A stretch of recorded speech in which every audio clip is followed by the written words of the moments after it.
À la ferme de Songhai, c'est Mamadou qui est responsable du poulailler. 13 000 poules pondeuses qui produisent chaque jour 11 000 œufs en moyenne. Mamadou se dépêche car il sait que le patron ne va pas tarder à faire sa tournée. Le patron, justement, le voilà. Il s'appelle Godfrey Nzamnjo. On a réajusté ça. Ça sort maintenant. Mais il reste encore les petits grains. Maintenant, je connais ce qu'ils font. Donc, ce n'est pas dans le bureau. Depuis le matin, je n'ai pas vu mon bureau. Mon bureau, c'est sur le terrain. C'est sur le terrain. Des œufs, du poisson, de l'ananas, mais aussi des engrais naturels et du biogaz en quantité industrielle. Et tout ça produit dans un seul et même endroit. C'est le rêve devenu réalité de Godfrey Nzamnjo. Cet Américain d'origine nigériane travaille dans un laboratoire en Californie quand en 1985, bouleversé par la situation du continent africain, il décide de tout plaquer pour revenir sur le continent. J'étais dans mon laboratoire, plus grand laboratoire. J'ai regardé au niveau de 80 ce qui se passait en Afrique. J'ai dit, ce n'est pas. Donc je suis revenu. Vraiment, mon papa m'a dit, de revenir dans le continent d'origine. J'étais amer, j'étais frustré. Je voyais que l'Afrique est extrêmement riche, avec les capitaux et tout ça. Le continent le plus riche du monde, mais le plus pauvre du monde. Ce n'est pas acceptable. C'est ça qui m'a rendu fou. Son projet, appliquer sur le terrain ce qu'il a expérimenté dans son laboratoire. Le Bénin lui concède alors 1 hectare de terrain à l'abandon pour y construire une ferme bio. Aujourd'hui, le centre s'étend sur 24 hectares, fonctionne en totale autonomie et emploie plusieurs centaines de salariés.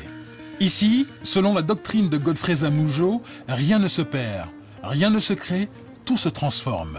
Exemple avec le recyclage des fientes de poulet transformées en gaz. Nous sommes en train de faire le mélange des fientes avec la jacinthe d'eau pour donner un bon rendement de gaz. Après quelques heures de repos, le mélange sera chargé dans une cuve, le digesteur. Quand on charge le digesteur avec, ça se décompose. Quand ça se décompose, ça produit le biogaz. À la fin, tout ce gaz nous permet d'alimenter, de démarrer un générateur qui produit de l'électricité. En plus de l'électricité, ce biogaz va alimenter les cuisines du restaurant du centre. Et ce n'est pas tout. Les déchets de la décomposition des fientes de poulet vont encore servir d'engrais naturel pour les cultures. Et Godfrey Nzamnjo a poussé la doctrine de récupération encore plus loin. Pour être totalement indépendant, il recycle tout le métal de sa ferme pour produire des pièces de rechange pour ses machines. C'était une fonderie. On a déjà fondu ça. Donc on va le travailler maintenant pour créer des poulies. À partir de ça, on fabrique les machines pour nous. Donc on n'a plus besoin d'importer. Donc comme ça crée l'emploi, ça fait développer la capacité d'innovation. Ça déclenche l'envie d'innover. Et les jeunes deviennent intéressés. Grâce à cette ferme modèle, Godfrey est convaincu de posséder une solution au problème du développement. Ce système intégré attaque en même temps tous les défis du développement. Cette idée va nous aider à changer notre manière d'organiser la société, d'organiser les industries. Toutes les chaînes sont réétablies, à partir de micro-organismes jusqu'à l'homme, on travaille en synergie. Et c'est ça qui va nous amener à la durabilité. Selon son modèle, en quelques années, il a mis en place un réseau panafricain de fermes Songhai. 5 fermes existent à présent au Bénin, mais aussi une dizaine au Nigeria. Le Libéria et la Sierra Leone ont suivi. Et pour promouvoir son modèle, Godfrey Nzamnjo n'hésite pas à ouvrir ses portes au public. Sa ferme reçoit chaque année plus de 20 000 visiteurs. Des anonymes, mais aussi des officiels. Cette semaine, c'est la ministre des PME de l'artisanat du Congo qui est sur place. Ça va?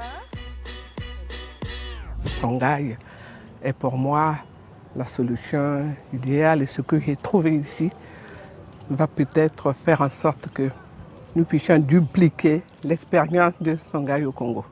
Et je pense que la décision est déjà prise dans ce sens. Il y a beaucoup de chefs d'État qui sont passés ici, on parle.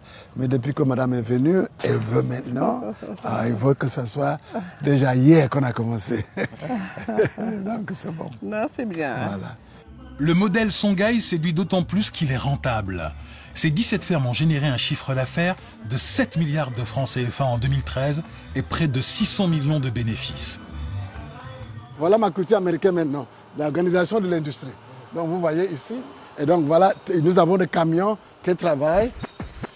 Pour pousser plus loin sa logique, Godfrey Zamoujo a décidé d'industrialiser sa ferme. Comme il produit déjà des fruits, il s'est lancé dans la fabrication de jus. Pour cela, il s'est offert une ligne d'embouteillage d'une capacité de 6000 bouteilles par heure. Mais méthode Songhai oblige, le site fabrique lui-même les bouteilles et les bouchons sur place à partir des déchets plastiques de la ferme.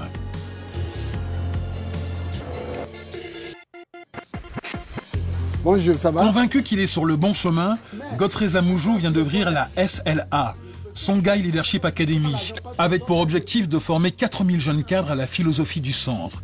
Il s'agit d'assurer la pérennité et le développement du groupe. Donc vous êtes à Songhai parce que vous êtes conscient de challenge, de défis de l'Afrique. Donc ce cours, c'est pour le préparer, pour être de véritables leaders socio-économiques, les entrepreneurs. Pour montrer que l'entrepreneur, c'est ça qui va sauver l'Afrique. Le rêve de Godfrey Zamoujo serait de créer dans toute l'Afrique des villes rurales vertes, à l'image de ce qu'il a fait dans sa ferme de Porto Novo. Pas impossible, puisqu'en 2008, Songhai a été promu centre d'excellence pour l'agriculture par les Nations Unies. Il projette de s'implanter dans une dizaine d'autres pays sur le continent.